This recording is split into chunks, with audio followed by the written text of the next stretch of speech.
كان في إنسان مسيحي عايش في أفريقيا وبيشتغل فيها، وفي يوم من الأيام كان ماشي بجوار أحد الأدغال في أفريقيا، وما كانش فيه حاجة في إيديه غير كتاب واحد، هو الكتاب المقدس بتاع المسيحيين.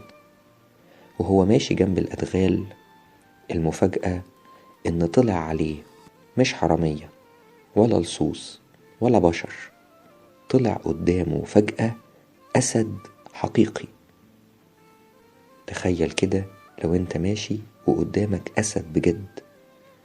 هذا الإنسان طلع له الأسد، ومكتوب كده بالحرف الواحد في جريدة الأهرام إن الراجل ما كانش فيه أي سلاح في إيديه، لكن ما كانش غير الكتاب المقدس اللي هو ماسكه ومثبت فيه.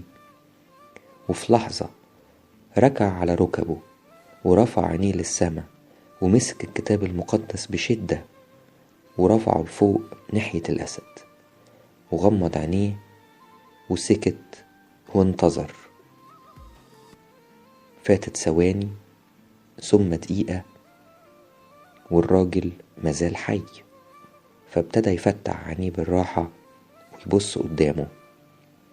الحقيقة لو كان الأسد مشي تبقى معجزة عظيمة، لو كان الأسد ربض مكانه وسكت برضه تبقى معجزة عظيمة.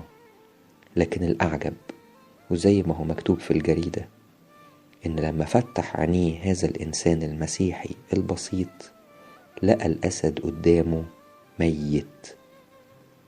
دي قصة حقيقية، مش قصة داوود ولا شمشون اللي غلبوا الأسود في العهد القديم، لا، دي قصة حقيقية حديثة وموثقة.